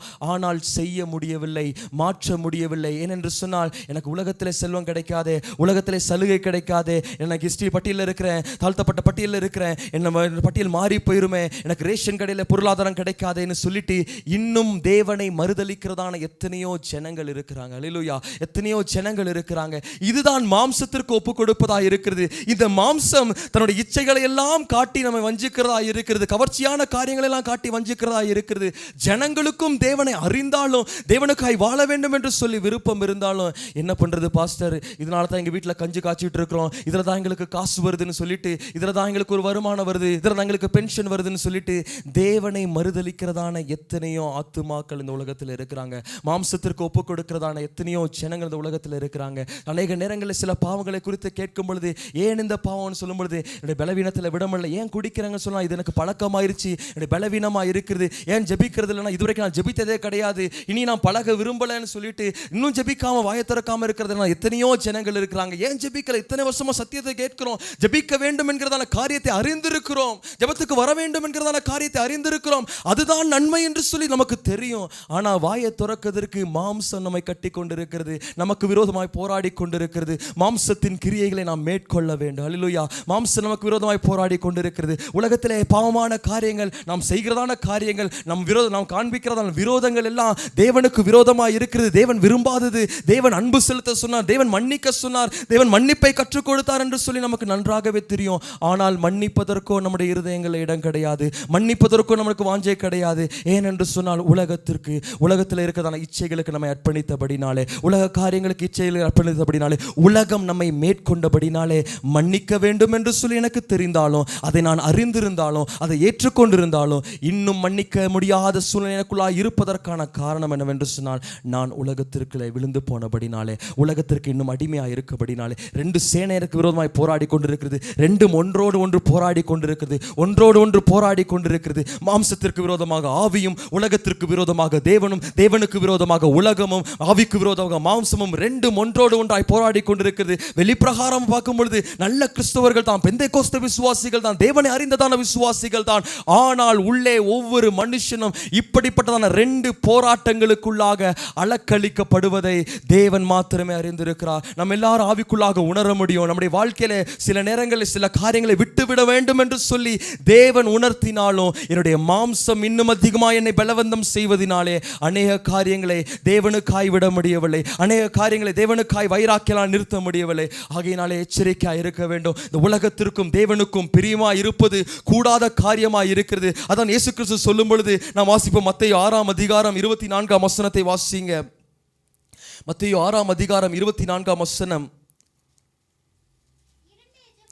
இரண்டு எஜமான்களுக்கு ஊழியம் செய்ய ஒருவனாலும் கூடாது, ஒருவனை பகைத்து மற்றவனை சிநேகிப்பான், அல்லது ஒருவனை பற்றி கொண்டு மற்றவனை அசட்டை பண்ணுவான். தேவனுக்கும் உலக பொருளுக்கும் ஊழியம் செய்ய உங்களால் கூடாது, ஆகையால் போதும். தேவனுக்கும் உலக பொருளுக்கும் ஊழியம் செய்ய உங்களால் கூடாது என்று சொல்லி இங்கே மிக தெளிவாக தேவன் சொல்லுகிறதை இங்கே வாசிக்க முடியும். ரெண்டு காரியங்களுக்கு ஒரு மனுஷனால் ஊழியம் செய்ய முடியாது. ரெண்டும் ஒரு மனுஷனோடு கூட போராடி கொண்டிருக்கிறது. உலகமும் ஒரு மனுஷனோடு கூட போராடி கொண்டிருக்கிறது, தேவனும் போராடி கொண்டிருக்கிறார். ஆவியானவர் நமக்காய் போராடி கொண்டிருக்கிறார். ஆவியானவர் அந்த யாக்கோபிலே வாசிக்கும் பொழுது ஆவியானவர் பாருங்க, அவர் வைராக்கிய வாஞ்சியோடு கூட போராடி கொண்டிருக்கிறார் என்று சொல்லி அங்கே எழுதப்பட்டிருக்கிறது. இதை குறித்து நாம் ஆதியாகமத்திலே வாசிக்கும் பொழுது, ஆதியாகமம் 6:3 வாசிங்க.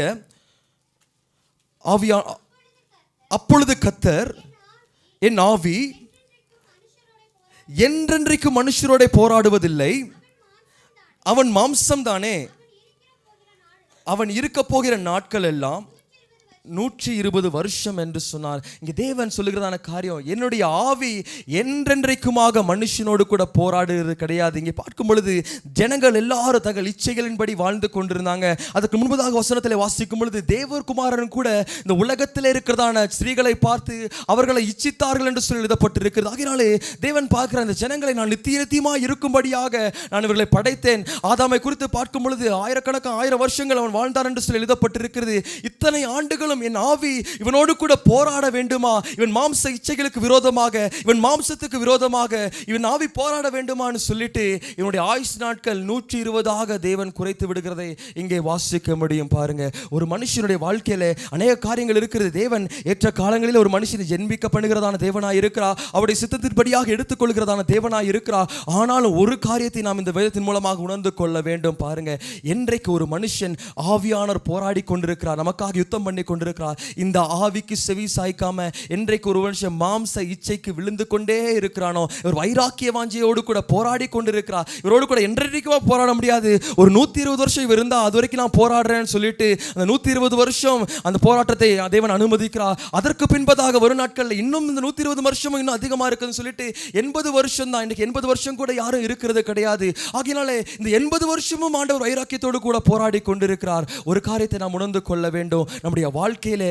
நம்முடைய ஆயுசு நாட்கள் குறைந்து போவதற்கான காரணம் என்னவென்று சொன்னால் பாருங்க, இன்றைக்கு எல்லா ஆயுசு நாட்களும் குறைந்து கொண்டே இருக்கிறது. மனுஷன் ஒரு காலத்தில் எத்தனை ஆயிரங்கள் வாழ்ந்தான், பின்பதாக 120 வருஷம் என்று சொல்லி எழுதப்பட்டிருக்கிறது. பின்பதாக நாம் வாசிக்கும் பொழுது பலத்தின் மிகுதியினால 80 வருஷம் என்று சொல்லி எழுதப்பட்டிருக்கிறது. இன்றைக்கு அது கூட இல்லை, குறைந்து கொண்டே இருப்பதற்கான காரணம் என்னவென்று சொன்னால் இந்த 2 போராட்டத்திலே, இந்த 2 சேனைகளிலே பாருங்க, மனுஷன் மாம்சத்திற்கு விழுந்து போகிறபடினாலே ஒரு மனுஷனுடைய ஆயுசு நாட்கள் போதும், இவன் கூட போராடினது போதும். எத்தனையோ முறை இவனை உணர்த்திட்டேன், எத்தனையோ முறை இவனோடு கூட பேசிட்டேன், எத்தனையோ முறை இவனுடைய வாழ்க்கையில இந்த காரியங்கள் சரியான காரியங்கள் எது, மாம்ச காரியங்கள் எது, ஆவியின் காரியங்கள் எது என்று சொல்லி எத்தனையோ முறை பேசிட்டேன். இவன் அறிந்திருக்கிறான். இருந்தாலும் மாம்சத்திற்கு செவி கொடுக்கிறபடினாலே போதும், நான் இவனோடு கூட போராடினது, இனி நான் என்றும் இவனோடு கூட நான் போராடுவதில்லை என்று சொல்லி பாருங்க, ஆயுசு நாட்கள் ஒரு மனுஷனுடைய வாழ்க்கையில் சுருகி போகிறதா இருக்கிறது. நிச்சயமாக அவர் எடுத்துக்கொள்வது தேவனுடைய சித்தமாக இருக்கிறது.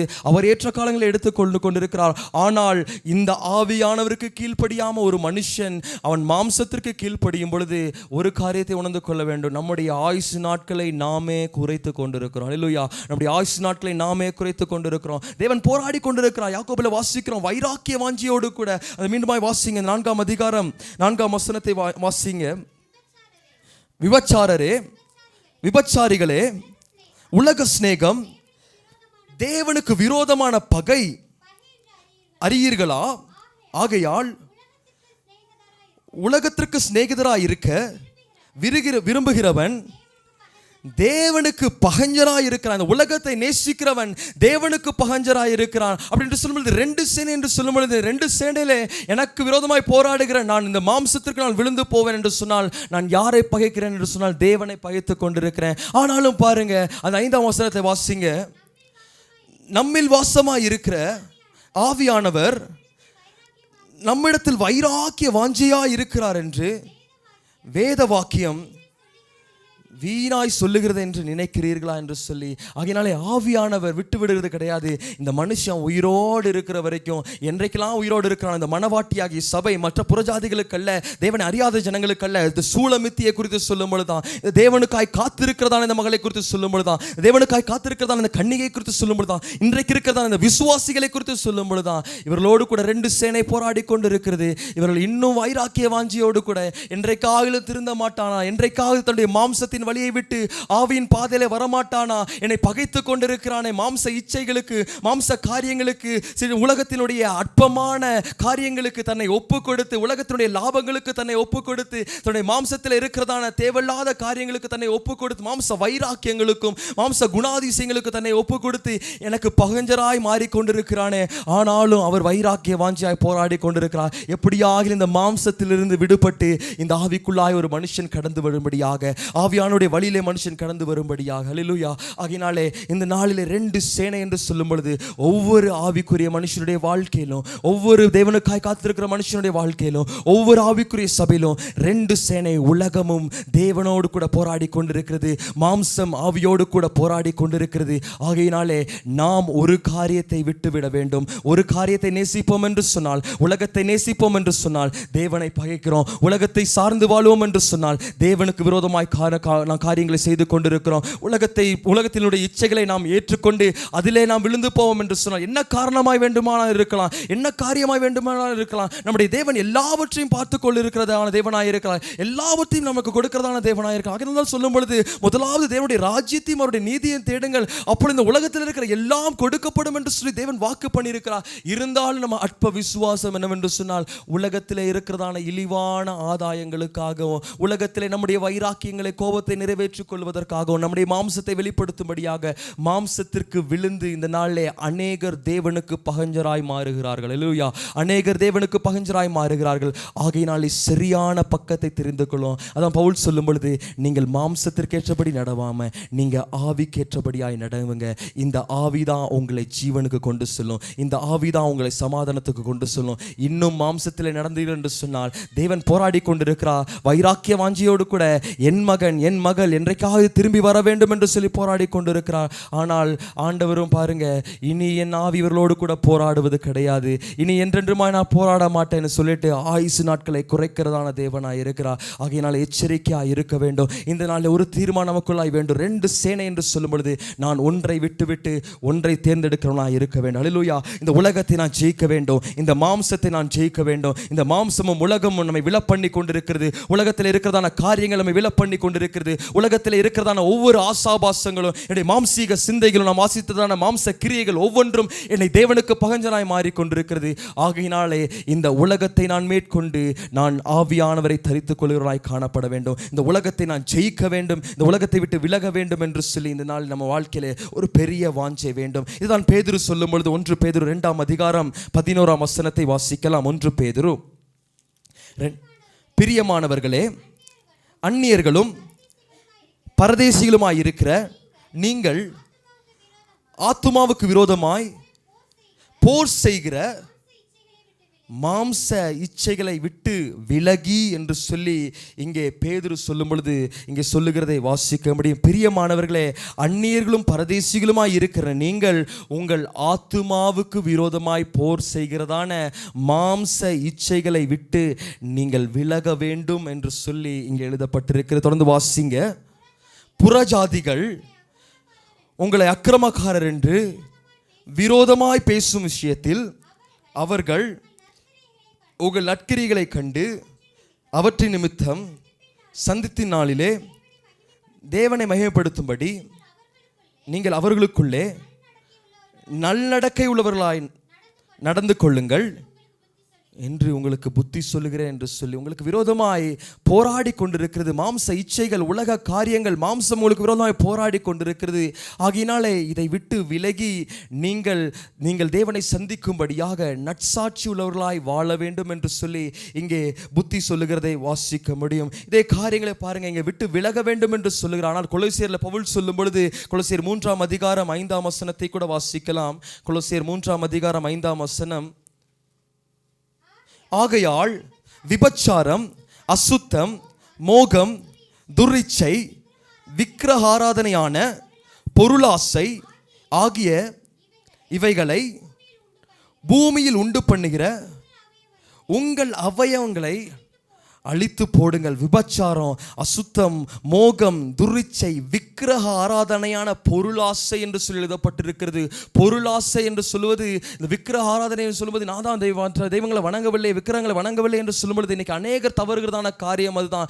இன்னும் அதிகமாய் சம்பாதிக்க வேண்டும், இன்னும் அதிகமாய் பொருளை சம்பாதிக்க வேண்டும் என்று சொல்லி இந்த பொருளாசையான இந்த காரியங்கள்லாம் உங்களை எதிலே கொண்டு போய் விடுகிறது என்று சொன்னால் மாம்சத்திலே உங்களை விலப்பண்ணுகிறதா இருக்கிறது, மாம்சத்திலே உங்களை மேற்கொள்கிறதா இருக்கிறது.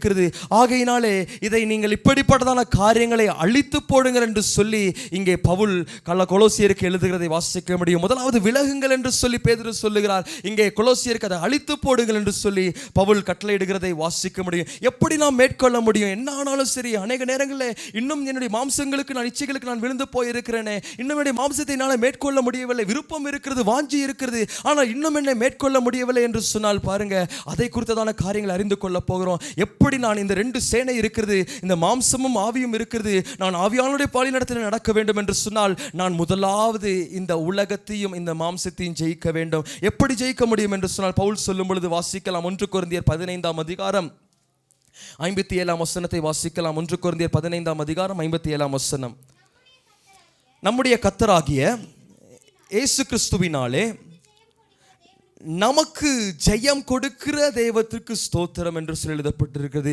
எதனாலே ஜெயம் என்று சொன்னால், ஒரு மனுஷன் இந்த மாம்சத்தை எப்படி ஜெயிக்க முடியும் என்று சொன்னால் நம்முடைய கர்த்தராகிய இயேசு கிறிஸ்துவினாலே ஜெயம் கொடுக்கிற தேவன். ஹல்லேலூயா. இயேசு கிறிஸ்துவினாலே ஜெயம். அது மாத்திரமல்ல, 2 கொரிந்தியர் கூட சொல்லும்போது 2 கொரிந்தியர் 2ஆம் அதிகாரம் 14ஆம் வசனத்தை கூட வாசிங்க. கிறிஸ்துவுக்குள் எப்பொழுதும் எங்களை வெற்றி சிறக்க பண்ணி எல்லா இடங்களிலேயும் எங்களை கொண்டு அவளை அறிகிற அறிவின் வாசனை வெளிப்படுத்துகிற தேவனுக்கு ஸ்தோத்திரம். அல்லேலூயா.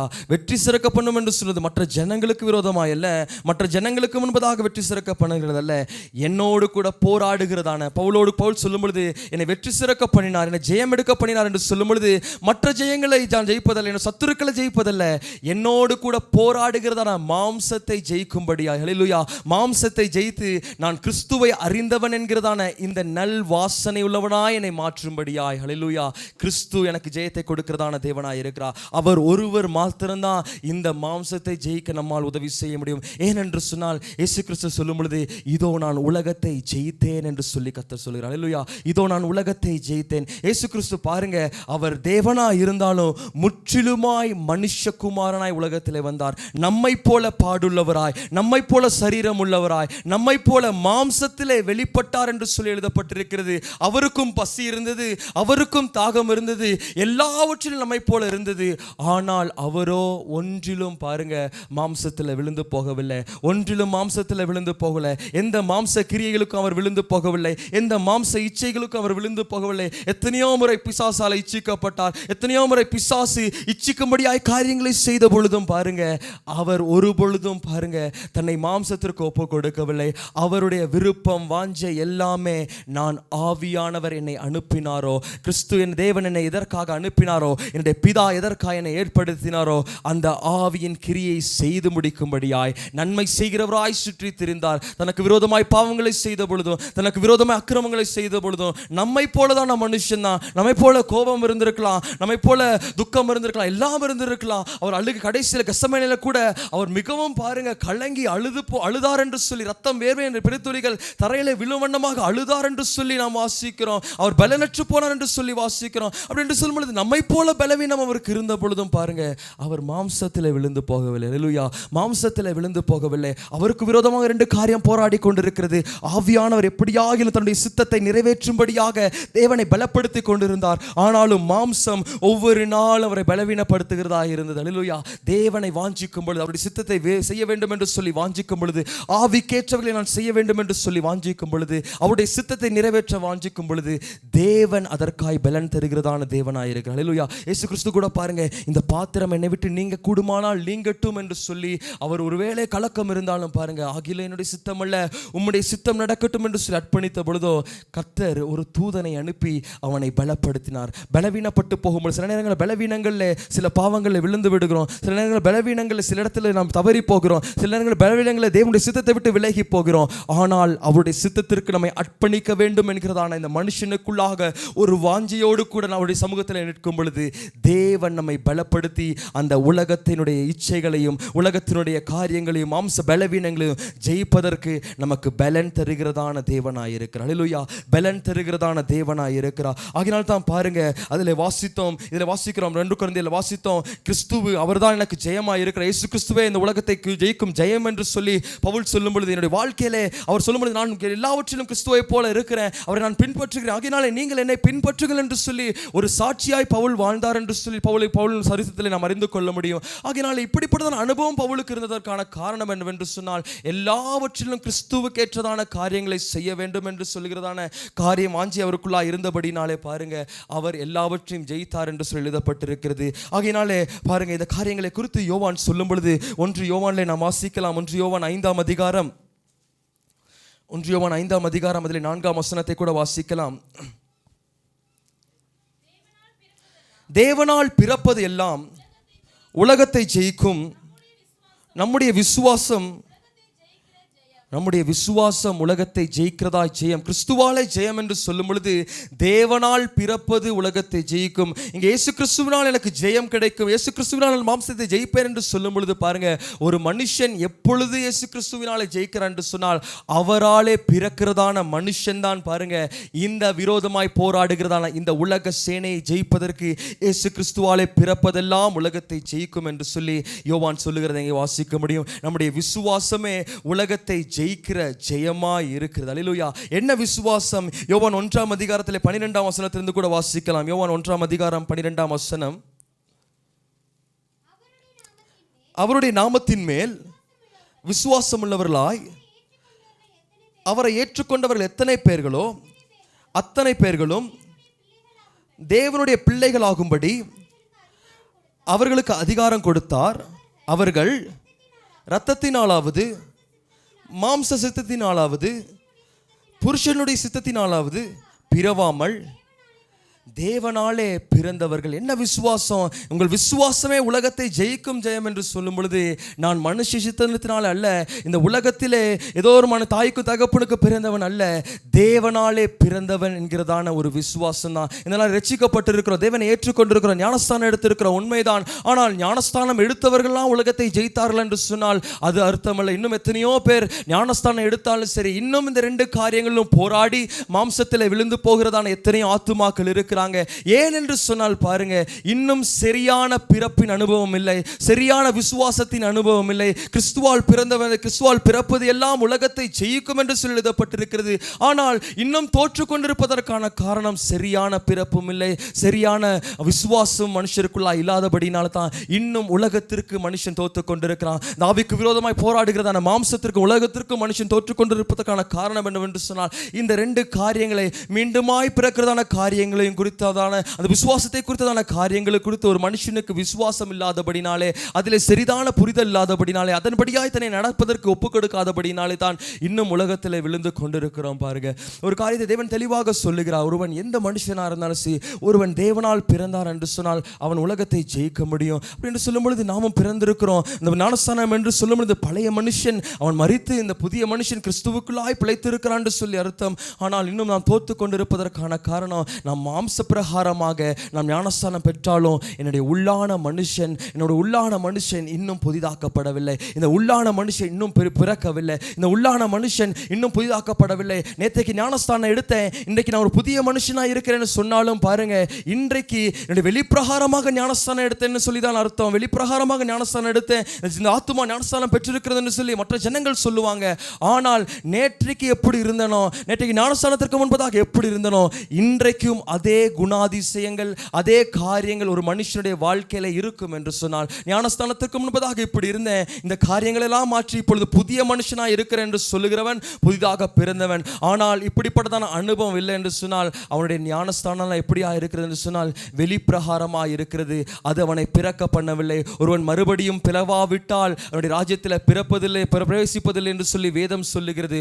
ஒருவன் பிறக்க வேண்டும். இந்த பிறக்கிறவன் ஒருவன் மாத்திரம்தான் உலகத்தை ஜெயிக்க முடியும், பிறக்கிறவன் மாத்திரம்தான் இந்த மாம்சத்தை ஜெயிக்க முடியும். ஆகையினால இன்றைக்கு அநேக பேர் இந்த ஞானஸ்தானத்தை வெறும் சடங்காச்சாரமாக, நான் கிறிஸ்துவை விசுவாசிக்கிறேன், நல்லதுதான், ஆனால் ஒரு காரியம் என்னவென்று சொன்னால், ஞானஸ்தானத்துக்கு முன்பதாக என்னுடைய வாழ்க்கை நம்முடைய சாட்சி அதுவாய்த்தான் இருக்க வேண்டும். இப்படிப்பட்டதான காரியங்களை செய்து வந்த தேவன், நன்மை செய்கிற தேவன் தான். என் வாழ்க்கையில் பெரிய காரியங்களை செய்து வருகிறார், எல்லா காரியங்களையும் நம்மை போஷிக்கிறார், சுகம் தருகிறார், ஜெபிக்கும் போதெல்லாம் வேண்டுதல் செய்யும் போதெல்லாம் எல்லாத்தையும் கொடுக்கிறார். ஆனால் உண்மையான சாட்சி எதுனா பாருங்க, நேற்றுக்கு இப்படிப்பட்டதான துர்க்குணங்கள் எனக்குள்ளாக இருந்தது, இப்படிப்பட்டதான துர்க்கிரியைகள் எனக்குள்ளாக இருந்தது, மாம்சத்தின் கிரியைகள் எனக்குள்ளாக இருந்தது, விரோதமாக இருந்தேன், மற்றவர்களை பகைத்து கொண்டிருந்தேன், மற்றவர்களை மன்னிக்க முடியாமல் இருந்தேன். ஆனால் இன்றைக்கு நான் கிறிஸ்துவுக்குள்ளாய் பிறந்திருப்பேன் என்று சொன்னால், இன்றைக்கு நான் யாரை விரோதித்தனோ அவரை நேசிக்கிறேன், யாரை சத்ரு என்று சொல்லி பார்த்தனோ அவர்களை இன்றைய நாளில் நான் சிநேகிக்கிறேன், யார் என்னை விரோதமாய் துன்பப்படுத்தினார்களோ அவர்களுக்காக நான் ஜெபம் பண்றேன்னு சொல்லுகிறதான அனுபவம் மாத்திரம்தான் பாருங்க மீண்டும் பிறந்ததான அனுபவம்.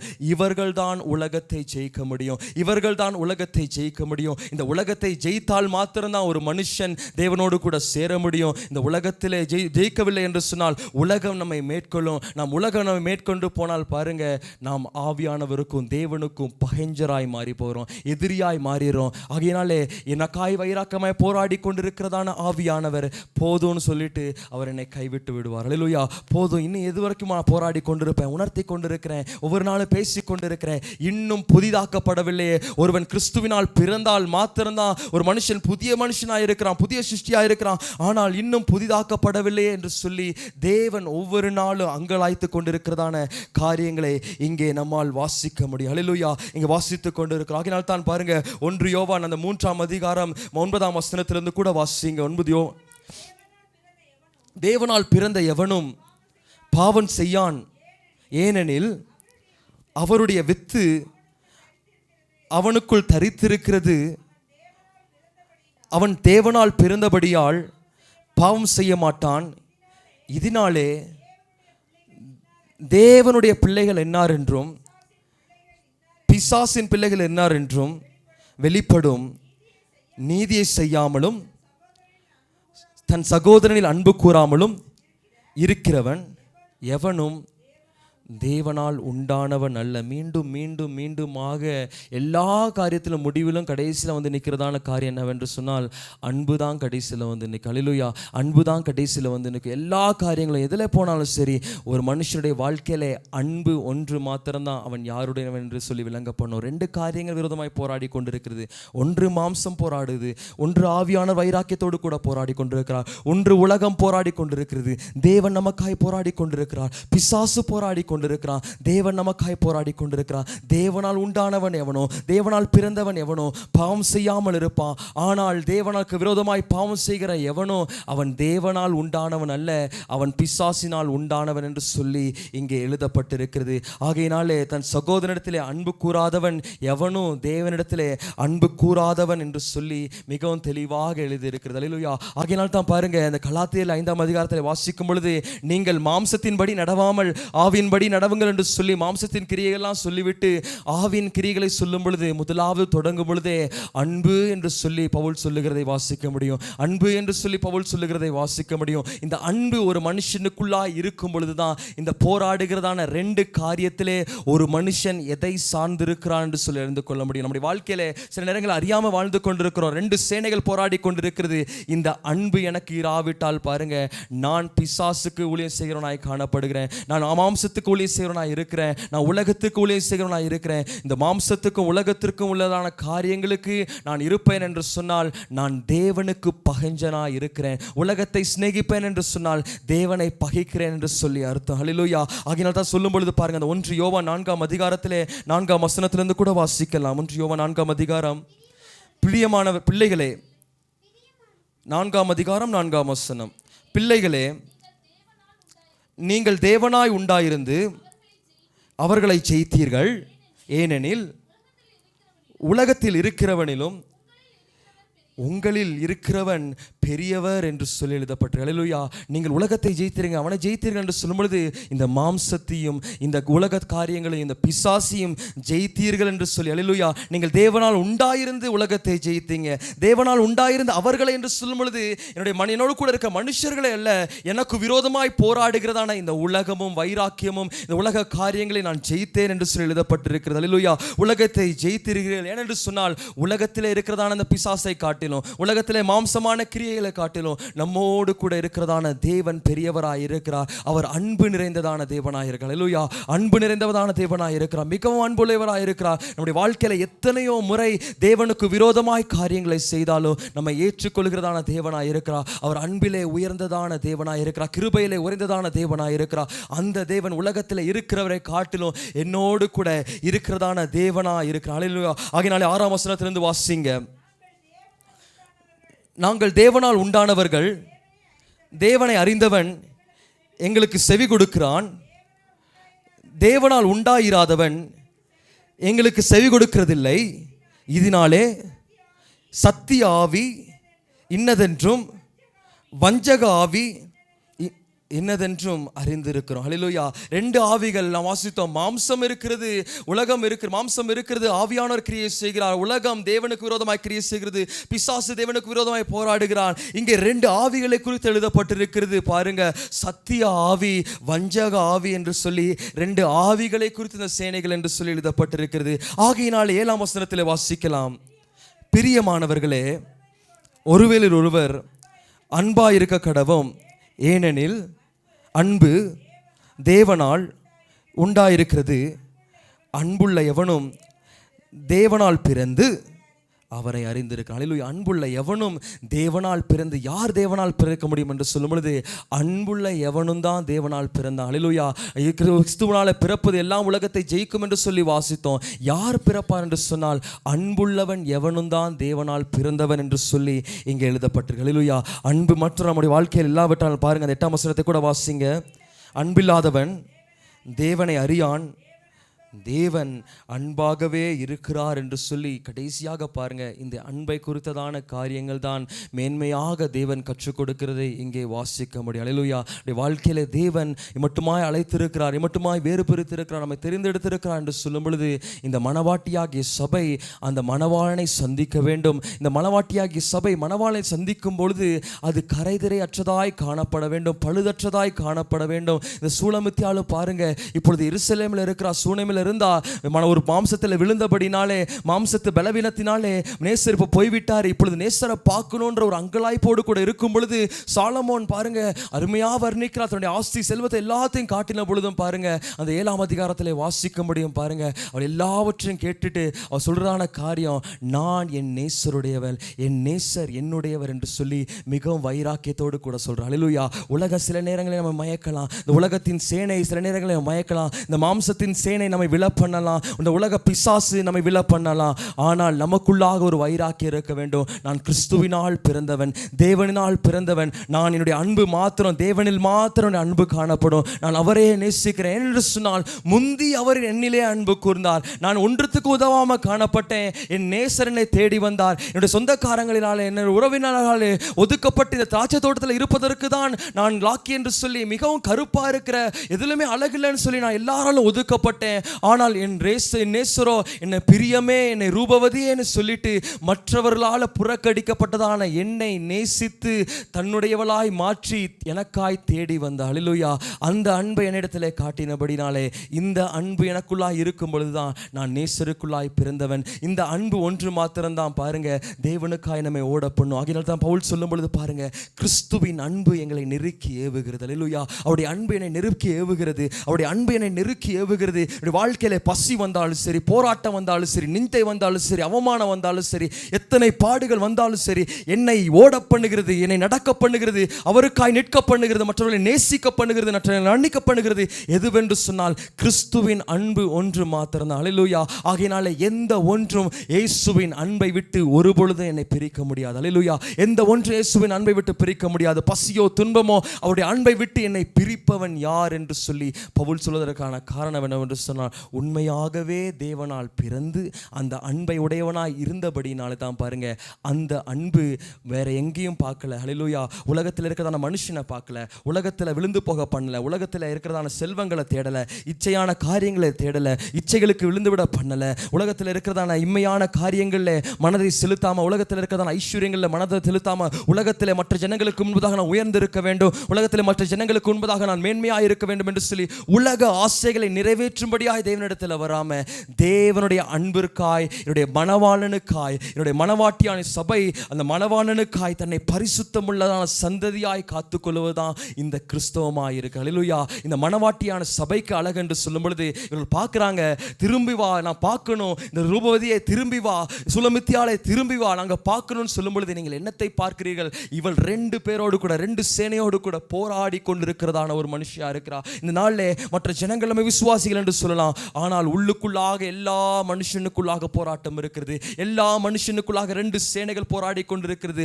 ஆவியானவர் மிகுந்த வைராக்கியத்தோடு கூட போராடி கொண்டிருக்கிறார்.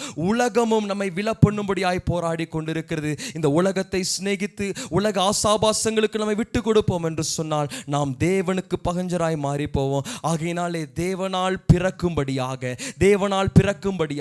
முந்தின பழைய மோசம் போக்கும் பழைய மனுஷனை களைந்து போட்டு உள்ளான மனுஷன் புதிதாக்கும்படியாக, உள்ளான மனுஷன் மீண்டும் பிறக்கும்படியாக என்னுடைய வாழ்க்கையில இன்னைக்கு ஒரு அற்புதம் நடந்ததுன்னு சொன்னா, என்ன அற்புதம் என்று சொல்லி, என்ன அற்புதம், மேன்மையான அற்புதம் சொன்னா பாருங்க, நேற்றைக்கு என்னுடைய வாழ்க்கையில் இப்படிப்பட்டதான பாவங்கள் இருந்தது, இன்றைக்கு என்னுடைய வாழ்க்கையில் இப்படிப்பட்டதான காரியங்கள் இல்லை என்று சொல்வது மாத்திரம்தான் ஒரு மனுஷனுடைய வாழ்க்கையில பெற்றுக்கொள்கிறதான பெரிதான அற்புதமாக இருக்கிறது. ஆகையினால் தான் இயேசு கிறிஸ்து ஒவ்வொரு அற்புதங்களை செய்யும் பொழுது உன் பாவம் உனக்கு மன்னிக்கப்பட்டது என்று சொன்னார். அல்லேலூயா. நீ சுகமாக என்று சொல்லவில்லை, உன் பாவம் உனக்கு மன்னிக்கப்பட்டது, எழுந்து நட, உன் பாவம் உனக்கு மன்னிக்கப்பட்டது, எழுந்து நட.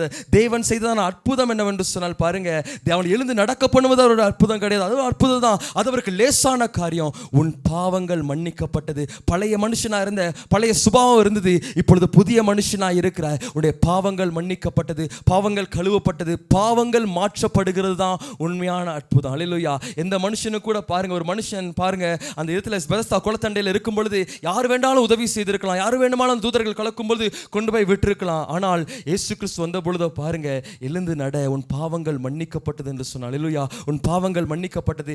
தேவன் எதற்காக காத்திருந்தார் என்று சொன்னால், அவனுக்கு சுகம் கொடுக்கும்படியாக அல்ல, அவனுடைய பாவங்களை மன்னிக்கும்படியாக, அவனுடைய பாவங்கள் மாறும்படியாக, அவனுடைய பழைய துர்க்குணங்கள் மாறும்படியாக. அதுதான் தேவன் செய்கிறதான உண்மையான அற்புதம். அல்லேலூயா. என்னுடைய மனுஷன் என்றைக்கு என்னுடைய வாழ்க்கையில நான் புதிதாக்கப்படுகிறேனோ, புதிதாக நான் எப்பொழுது பிறக்கிறேனோ, என்றைக்கு நான் உலகத்தை ஜெயிக்கிறேனோ, அதுதான் என்னுடைய வாழ்க்கையில நான் பெற்றுக்கொள்கிறதான மேலான அற்புதமாக இருக்கிறது, மேலான அற்புதமாக இருக்கிறது. இந்த இச்சைகளுக்குள்ளாய் நான் தள்ளப்பட்டேன், இந்த இச்சைகளை நான் ஜெயித்தேன் என்று சொல்லுவதுதான் பெரிய சாட்சியாக இருக்கிறது. அல்லேலூயா. ஆகையினாலே இந்த சூலமித்தியாலை பார்த்து சொல்லும் பொழுது, இந்த உலக ஜனங்கள்லாம் வெறும் ஆத்மாவை பார்க்குறாங்க, வெறும் விசுவாசியாக பார்க்குறாங்க, ஒரு நல்ல சபையாக பார்க்குறாங்க. ஆனால் 2 சேனையை பார்க்கிறதான சாலமோன் பாருங்க, இவள் ஒரு காலத்தில் மாம்சத்தில் விழுந்து போனா, இன்னும் வைராக்கியத்தோடு கூட நேசருக்காய் காத்து கொண்டிருக்கிறார். அந்த 8ஆம் வசனத்தில் பார்க்கும் பொழுது, நேசர் தான் எனக்கு முக்கியம்னு சொல்லிட்டு சாலமோனுக்கு வெளிப்படுத்துகிறதான காரியங்களை பார்க்க முடியும். கடைசியிலே நேசரிடத்தில் சேர்ந்தார் என்று சொல்லி வாசிக்க முடியும். அல்லேலூயா. ஆகையினாலே நாமும் இந்த மனவாட்டியாக சபையும் தேவனை சந்திக்க போகிறோம். தேவனுடைய வருகைக்காக ஆயத்தமாய் கொண்டிருக்கிறோம். ஆட்டுக்குட்டியானுடைய கல்யாண நாள் வந்தது. மனவாட்டியே வா என்று சொல்லி தேவனுடைய அழைப்பின் சத்தத்தை கேட்கும்படியாய் ஒவ்வொரு நாளும் வாழ்ந்து கொண்டிருக்கிறோம். இன்னும் நம்மை ஒவ்வொரு நாளும் உலகத்திலே நம்மை கரைப்படுத்தி கொண்டிருப்போம் என்று சொன்னால், இந்த கன்னிகை ஒவ்வொரு நாளும் உலகத்திலே கரைபடுவாள் என்று சொன்னால், தேவனுக்கு முன்பதாக நாம் கன்னிகைகளாய் இருக்க முடியாது, நாம் கற்புள்ளவர்களாய் இருக்க முடியாது, நாம் கற்பிழந்து போனவர்களாய் காணப்படுவோம். ஆகையினாலே ஒரே ஒரு வாஞ்சை மாத்திரம்தான், என் நேசருக்காய், என்னுடைய நேசருடைய சிநேகத்துக்காய், அவருடைய அன்பிற்காய், அவருடைய சிநேகத்திற்காய், அவருடைய அன்பிற்காய் மாத்திரம். அது எல்லாவற்றிலும் காட்டிலும், எல்லா நேசத்தை பார்க்கலும் என்னுடைய நேசருடைய சிநேகம் அது மேன்மையானது என்று சொல்லி சூலமித்தியால் சொல்றார். அவருடைய அன்பு எல்லாவற்றை காட்டிலும், உலகத்தினுடைய எல்லாத்தையும் காட்டிலும் அவருடைய அன்பு மேன்மையானது என்று சூலமித்தியால் சொல்லும் பொழுது பாருங்க, அந்த அன்பு ஒன்று மாத்திரம்தான் அவளை காக்க பண்ணினது, ஒன்று மாத்திரம்தான் அவளை பாதுகாத்து கொண்டது. ஆகையினால் இந்த உலகத்திலே போராடி கொண்டிருக்கிற 2 காரியம் நமக்கோடு கூட இருக்கிறது. நாம் சரியானவத்தை தேர்ந்து கொள்வோம். எந்த ஒரு சூழ்நிலையிலும் நான் மாம்சத்துக்கு விழாதபடிக்கு, நான் ஆவிக்குள்ளாய் நடக்கப்படும்படியாக, ஆவிலே நடத்தப்படும்படியாக, ஆவிக்குள்ளாய் நான் களி கூறும்படியாக, தேவனுடைய சித்தத்தை நிறைவேற்றும்படியாக, தேவனுக்கு விருப்பமான காரியங்களை நிறைவேற்றும்படியாக, எல்லாரிடத்தில் அன்பு செலுத்தும்படியாக நம்மை மாற்ற, இந்த பழைய மனுஷனை மாற்ற, புதிதாக்கப்பட நம்ம ஒப்புக் கொடுப்போம்.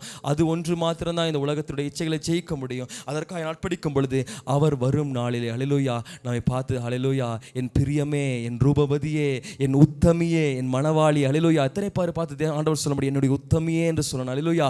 உத்தமமாய் நம்மை காத்துக்கொள்வது மாத்திரம்தான் தேவன் சொல்ல முடியும். எல்லாரை பார்த்து சொல்ல முடியாது. என்னுடைய உத்தமியே என்று சொல்லும் பொழுது எல்லாரை பார்த்து சொல்ல முடியாது. யாரெல்லாம் அவருக்காய் உத்தமமாய் காத்துக்கொள்கிறார்களோ, உத்தமமாய் காத்துக்கொள்கிறார், உத்தமம் என்று சொல்லும் பொழுது உண்மையாய், அவருக்காய் உண்மையாக இருக்கிறதான ஜனங்கள் தான் பாருங்க என்னுடைய பிரியமே, என்னுடைய உத்தமியே என்று சொல்லும் பொழுது பாருங்க, அப்படிப்பட்டதான அழைப்பை அழைத்து தேவன் நம்மை சேர்த்துக் கொள்கிறதான தேவனாய் இருக்கிறார். அப்படியாக என்னை உத்தமியாய் அழைக்கும்படியாய் இந்த உலகத்துக்கு விரோதமாக எல்லாவற்றிலும் என்ன ஆனாலும் சரி அவரிடத்திலே அன்பு கூர்ந்து அவருக்காய் ஓடுவோம். நிச்சயமாக தேவன் பெரிய காரியங்களை செய்வார். பிரைஸ் சொல்லலாம். ஹல்லேலூயா, ஹல்லேலூயா. கண்களை மூடி ஜெபம் பண்ணலாம்.